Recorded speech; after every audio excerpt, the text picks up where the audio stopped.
আবার আল্লাহ বললেন, পানি থেকে আমি পৃথিবীর সব প্রাণগুলারে বানালাম। ওয়াজআলনা মিনাল মাই কুল্লা শাইইন হাইয়া ফালা ইয়াকিলুন। পানির ভেতরে থেকে সব প্রাণের উৎপত্তি পৃথিবীর মধ্যে ঘটিয়ে দিয়েছে কে? বিজ্ঞানীরা স্বীকার করেছে পৃথিবীতে যত প্রাণ পাওয়া যায়, যত প্রাণের ব্লুপ্রিন্ট পাওয়া যায়, সব এসেছে পানি থেকে। চিৎকার করে বলেন, কোথা থেকে? পানি নাই তো প্রাণ নাই। পানিও আছে, প্রাণও আছে। কোন সুবহানাল্লাহ। বিজ্ঞানীদের ধারণা, তারা ধারণা করে বলেছে পৃথিবীর প্রথম প্রাণের নাম হচ্ছে অ্যামিবা। কি নাম?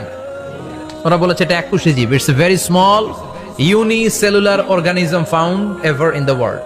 পৃথিবীতে পাওয়া প্রথম এককোষী প্রাণীর নাম হচ্ছে অ্যামিবা। এটা এসেছে শৈবালের মতো। এরপরে জুপ্লাংটন, ফাইটোপ্লাংটন, ব্যাকটেরিওপ্লাংটন, একটার পর একটা স্পিসিজ প্রজাতি পৃথিবীতে ডেভেলপ করেছে। কোন সুবহানাল্লাহ।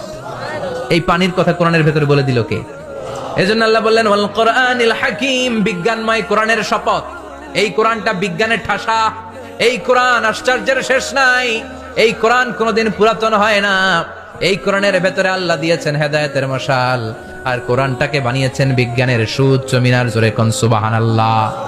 তার মানে কোরআনে আমরা কি পেলাম? দুধের কথা পেলাম, মধুর কথা পেলাম, কিভাবে ডায়েট করবেন সেটা আমরা পেলাম।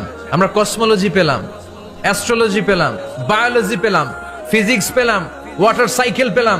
এবার পাতালপুরীর কথার দরকার আছে না নাই? পৃথিবীর একেবারে গভীরতম গভীরে কি আছে? এটা কিন্তু কোরআনে নাই। আছে। পৃথিবীর মাঝখানে যে উত্তপ্ত লাভা আর আগুন, এটা আপনারা জানেন? পৃথিবীর উপর দিয়ে আমরা ঠান্ডা পৃথিবীতে ঘুরে বেড়াই, কিন্তু এর ভিতরে কিন্তু আগুন, লাভা। আল্লাহ কোরআনের মধ্যে ফুটন্ত টকবগে সাগরের কসম খেয়েছেন। আল্লাহ বলেছেন ওয়াল বাহরিল মাসজুর।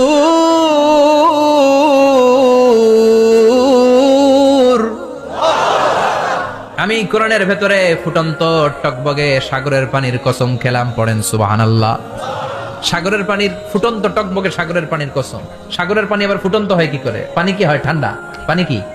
কথা বলেন। আল্লাহ পৃথিবীর ভেতরকার কথা চিন্তা করে বলেছেন ওয়াল বাহরিল মাসজুর। ইউনাইটেড স্টেটস অফ আমেরিকার নেভাল একাডেমির সায়েন্টিস্টরা এই আয়াতের উপর রিসার্চ করেছে যে সাগরের ভেতরে আবার এই ঠান্ডা পানির ভেতরে আবার উত্তপ্ত আগুনের লাভা আসলো কোত্থেকে। রিসার্চ করার জন্য তারা সাগরের ভেতরে পাইপ ঢুকিয়েছে। পাইপ ঢুকাতে ঢুকাতে অনেকগুলো লেয়ার তারা পার করেছে। রূপান্তর শিলার স্তর, পাললিক শিলার স্তর, আগ্নেয়গিরির শিলার স্তর, মার্বেল পাথরের অনেকগুলো শিলার স্তর পেরিয়ে যাওয়ার পরে তারা পাইপ ঢুকানোর পরে দেখতে পেয়েছে পাইপগুলো গলে যায়। পাইপগুলো কি হয়? তার মানে ভিতরে কি আছে? গত কয়েক মাস আগে জাপানে কিছু জিওলজিস্ট, ভূতত্ত্ববিদ, তারা গবেষণা করে পৃথিবীর এক মাথা থেকে আরেক মাথায় যেতে চাচ্ছে, মানে প্রতিপাদ স্থান। বাংলাদেশের এখান থেকে ছিদ্র করলে আপনি দক্ষিণ আমেরিকার চিলির সান্টিয়াগোতে যেয়ে উঠবেন। কথা বুঝতে পেরেছেন?